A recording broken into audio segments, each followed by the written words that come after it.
So guys, कैसे हैं आप सभी। ये टॉप 10 ग्रामर रूल्स का मैंने आपके लिए वीडियो बनाया हुआ है। आज उसका पार्ट 8 देखते देखते हम लोग पहुंच चुके हैं।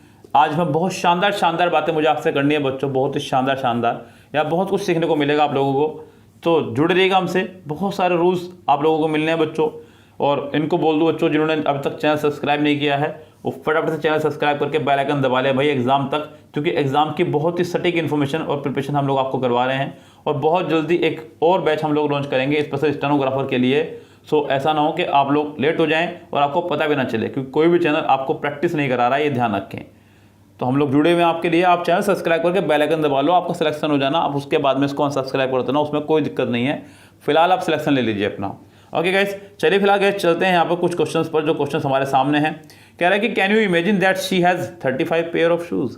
पहला सेंटेंस है बच्चों, कैन यू इमेजिन। बच्चों कैन यानी कि मॉडल वर्ब है, और मॉडल वर्ब के साथ में हमेशा वर्ब की फर्स्ट फॉर्म आया करती है। जितने भी मॉडल वर्ब हमारे पास में हैं, मॉडल वर्ब के साथ में हमेशा वर्ब की फर्स्ट फॉर्म आया करती है। तो यहाँ गाइस उसने वर्ब की फर्स्ट फॉर्म दी है, कैन यू इमेजिन। यहाँ तो कोई सेंटेंस में प्रॉब्लम नहीं है। सेंटेंस में आगे बढ़ेंगे दैट से के बाद एक नया सेंटेंस में सब्जेक्ट आ गया शी। सेंटेंस प्रेजेंट में चल रहा है। कैन से मुझे पता चला बच्चों, क्योंकि कैन है तो सेंटेंस को सुनिएगा ध्यान से। आप लोग कहेंगे सर अभी तो बता रहे थे आप मॉडल वर्ब, अब फिर इसको प्रेजेंट में ले गए। बच्चों में कैन में कुड विल शैल कैन में को मैं ले जाता हूँ प्रेजेंट में, और वुड शुड कुड माइट को हम लोग पास्ट में लेके चलते हैं। तो यहाँ पे गैस हैज़ से भी सारा हो रहा है कि सेंटेंस प्रेजेंट में चल रहा है। She has 35 pair. बच्चों पेयर नहीं, यहाँ पे पेयर्स होना चाहिए था, तब सेंटेंस हमारा होता करेक्ट। सेंटेंस के सी पार्ट में आपकी एरर है। नेक्स्ट सेंटेंस देखिएगा, mister Gupta with his wife and younger brother. इस सेंटेंस का आना यहाँ पे बहुत जरूरी था, क्योंकि ये रूल आपका रह रहा था अब तक पढ़ाने बगैर। तो जरा ध्यान दीजिएगा बच्चों, इस रूल पर क्या कह रहा है। बच्चों mister Gupta with his wife, एक ग्रामर के अंदर आप रूल पढ़ते हैं। वो रूल ये है बच्चों कि जब भी कोई सेंटेंस आपका विद, टुगेदर विद,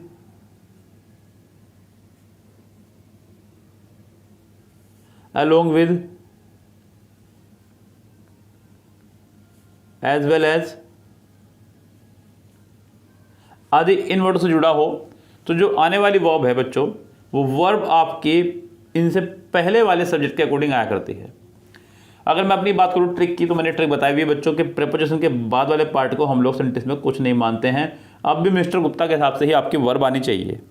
ये भी रूल है बच्चों, with, along with, together with, as well as, rather than, and not आदि जब वर्ड जुड़े होंगे तो इनमें आपका पहले वाले सब्जेक्ट के अकॉर्डिंग वर्ब आनी चाहिए। तो मिस्टर गुप्ता के हिसाब से यहाँ पे वर्ब नहीं, आपका वोज होना चाहिए था। सेंटेंस के फिर से सी पार्ट में आपकी एरर पहुंच चुकी है। Rajni is planning to settle in Mumbai as soon as she retires in August the next year. बच्चों ध्यान देना, सेंटेंस में कह रहा है कि रजनी इज प्लानिंग। बच्चों यहाँ पे इस प्लानिंग का मतलब ये है कि सेंटेंस अभी फ्यूचर की तरफ भावना में चल रहा है। रजनी की प्लानिंग हो रही है टू सेटल होने की इन मुंबई में एज सुन एज जैसे ही शी रिटायर्स, यानी कि सेंटेंस हमारा सही है, पूरा प्रेजेंट में चल रहा है। यहाँ पे भी इज आया था, यहाँ पे वर्ब की फर्स्ट में एस या ईएस आ गया है, बिल्कुल ठीक है बच्चों। इन अगस्त द नेक्स्ट ईयर। बच्चों यहाँ एक बात मैं आपको बता दूं कि नेक्स्ट हमारा एक ऑर्डिनल नंबर है। नेक्स्ट हमारा एक ऑर्डिनल नंबर है बच्चों। ऑर्डिनल नंबर से पहले जितने भी ऑर्डिनल नंबर है हमारे, first, second, third, fourth, ordinal number से पहले हम लोग दा लगाया करते हैं, कोई टेंशन नहीं है। लेकिन बच्चों अगर ऑर्डिनल नंबर के बाद में आपका कुछ ईयर, मंथ वगैरह दिया हो तो हम उससे पहले दा का इस्तेमाल नहीं किया करते हैं। तो यहाँ नेक्स्ट से पहले आपका दा का यूज़ नहीं होगा, ये ध्यान रखें। सेंटेंस के सी पार्ट में हो जाएगी आपकी error. I was born on 14 July 1990 in Allahabad. बच्चों ध्यान दीजिएगा, सेंटेंस में आई के साथ वॉज लगाया है, बिल्कुल ठीक है, और थर्ड फॉर्म यानी कि सेंटेंस जा रहा है पैसिव में। ऑन 14 जुलाई 1990, ये जो डेट इसमें लिखी है बच्चों, डेट के हमारे यहाँ पे दो फॉर्मेशन है, ध्यान रखना। बहुत सारे बच्चों को बात नहीं पता होती है, बहुत सारे बच्चों को। पहला फॉर्मेशन है कि आप इसे ऐसे लिखते ऑन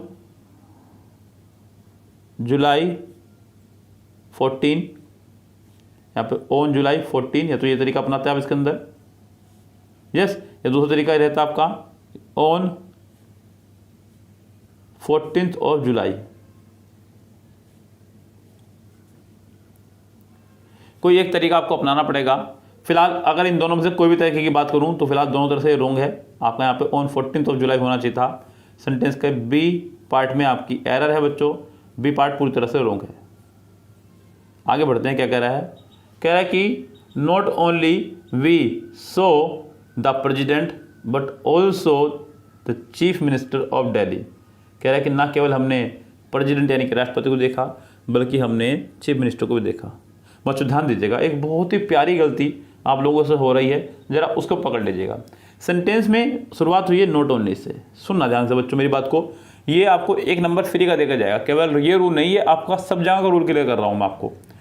जब भी कोई सेंटेंस हमारा किसी नेगेटिव वर्ड से शुरू होगा, किसी भी नेगेटिव वर्ड से शुरू होगा, चाहे वो कोई भी नेगेटिव वर्ड हो, सुन लीजिएगा, no, not, never, neither, not only, hardly, scarcely, rarely, barely, seldom, बहुत सारे वर्ड ऐसे हैं जो आपके नेगेटिव हैं। यदि किसी सेंटेंस की शुरुआत किसी नेगेटिव वर्ड से होगी तो हेल्पिंग वर्ब उसके तुरंत बाद होनी चाहिए थी, जो कायदा है।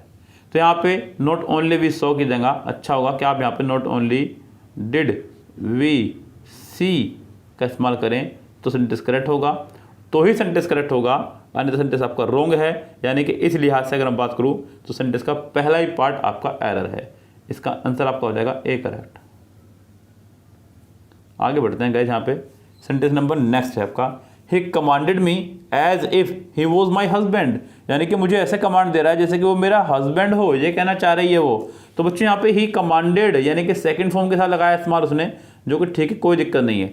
मी एज इफ, बच्चों सेंटेंस में जब एज इफ आ जाए तो सेंटेंस आपका एज ए कंडीशनल शुरू हो जाता है चलना, यानी कि सेंटेंस हमारा कंडीशनल सेंटेंस की तरह काम करता है। तो यहाँ पे ये कंडीशनल सेंटेंस की तरह काम कर रहा है। और जब सेंटेंस कंडीशनल सेंटेंस की तरह काम कर रहा हो तो सब्जेक्ट चाहे कोई सा भी हो, सभी के साथ आप लोग वर्ब प्लस नाउन या प्रोनाउन का इस्तेमाल करते हैं। He commanded me as if he were my husband. He commanded me as if he were my husband, यानी कि सेंटेंस में यहाँ पे आपका वर होना चाहिए था। बच्चों यहाँ पे सभी के लिए वर्ड लगेगा, ध्यान रखें। एज इफ का मतलब होता है बच्चों जैसे कि, एज इफ मतलब जैसे कि। तो गैस यहाँ पर सभी के लिए आपका वर्ड लगने वाला है, ध्यान रखें आप लोग। तो सेंटेंस आपका हो जाएगा यहाँ पूरी तरह से रॉन्ग। सेंटेंस में आपका थर्ड पार्ट में एरर है, वॉज की जगह आपको वर्ड का इस्तेमाल करना होगा। चलिए बच्चों आगे बढ़ते हैं। The English is a very popular language among south Indians. Gas यहाँ भी हुआ सेंटेंस रॉन्ग। शुरू में उसने कहा द इंग्लिश। ध्यान दीजिएगा बच्चों, इंग्लिश हमारी एक भाषा है। जो भी बच्चों लैंग्वेज है आपकी, अगर आप उस लैंग्वेज से पहले आर्टिकल का इस्तेमाल करते हैं, किसका बच्चों? आर्टिकल का इस्तेमाल अगर आप करते हैं किसी भी लैंग्वेज से पहले, तो पूरी की पूरी जाति को शो करेगा, पूरे समुदाय को शो करेगा। इस तरह से कहानी शुरू हो जाएगी। जैसे कि आपने कहा इंग्लिश, तो ये आपका एक सब्जेक्ट है। लेकिन अगर आप कह रहे हैं द इंग्लिश, तो बच्चों ये आपका शो करेगा अंग्रेज़ों को। किसको बच्चों? अंग्रेज़ों को। इंग्लिश सब्जेक्ट है, द इंग्लिश अंग्रेज़ों को शो करेगा। आपने कहा हिंदी सब्जेक्ट है, लेकिन जैसे आपने कहा द हिंदी, यानी कि हिंदुओं को शो करेगा। तो क्या इसी तरह से आप किसी से भी लैंग्वेज में पहले दा लगाएंगे तो वो आपका पूरी की पूरी जाति को इंडिकेट करेगा। यहाँ पे कहना चाह रहा है कि अंग्रेजी जो है एक पॉपुलर लैंग्वेज है साउथ इंडियंस के बीच में। तो बच्चों अंग्रेजी है ना बच्चों, यानी कि भाषा की बात हो रही है, अंग्रेज नहीं है। तो यहाँ पे बच्चों शुरू में गलती है आपकी, द इंग्लिश नहीं होगा, ओनली इंग्लिश होगा। सेंटेंस का पहला ही पार्ट आपका रॉन्ग है।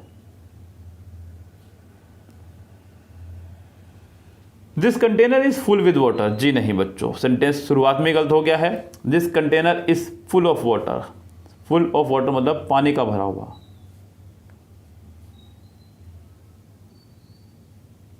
This container is full of water. तो सेंटेंस में इस लिहाज से बी पार्ट में जा रही है एरर, आपको विद की जगह ऑफ का इस्तेमाल करना होगा।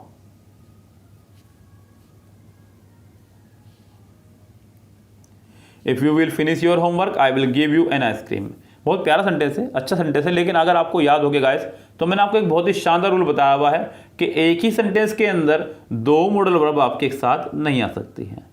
यस गाइस, अगर एक ही सेंटेंस के अंदर दो मॉडल वर्ब हमारे एक साथ आ रही हैं तो ध्यान रखें करना क्या है बच्चों। अगर एक ही सेंटेंस में डबल मॉडल वर्ब आपकी आ रही है तो आप लोगों की प्रॉब्लम मॉडल वर्ब को लेकर के ही है। कहाँ होगी? मैंने आपको 11 वर्ड बताए थे, अगर आपको याद हो, जिसको 11 वर्ड याद हो वो मेरे साथ बोलने की कोशिश कीजिएगा, मन मन में ही या अपने चिक के बोलिएगा।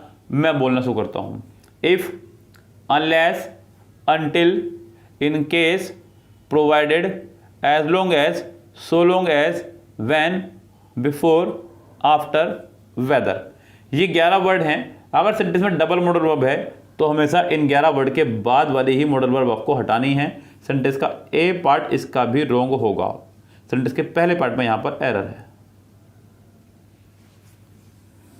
Had she not known about it, she should have stayed longer। यानी कि अगर उसे इसके बारे में ना पता होता तो वो लंबी जी सकती थी। तो बच्चों यहाँ पे ध्यान दीजिएगा, सेंटेंस हमारा ये भी कंडीशनल ही है। सेंटेंस की कंडीशन कुछ ये थी कि if plus subject plus had plus verb की थर्ड फॉर्म, तो नेक्स्ट पार्ट में आपका वुड हैव प्लस वर्ब की थर्ड फॉर्म होनी चाहिए थी। लेकिन गाइस यहाँ उसने फॉर्मेशन को थोड़ा सा बदला हुआ है। फॉर्मेशन उसने करा हुआ है had plus subject plus verb की थर्ड फॉर्म, तब भी कोई दिक्कत नहीं बच्चों, फॉर्मेशन ये भी ठीक है। नेक्स्ट पार्ट में हमारा वुड हैव और थर्ड फॉर्म होनी चाहिए थी, लेकिन वो नहीं है यहाँ पे। यहाँ उसने शुड हैव का इस्तेमाल किया है, जो कि रॉन्ग है बच्चों। ये मैं आपको बताना चाह रहा था। तो यहाँ पे शुड की जगह आपको वुड का इस्तेमाल करना होगा, तब जाकर के हमारा सेंटेंस करेक्ट होगा।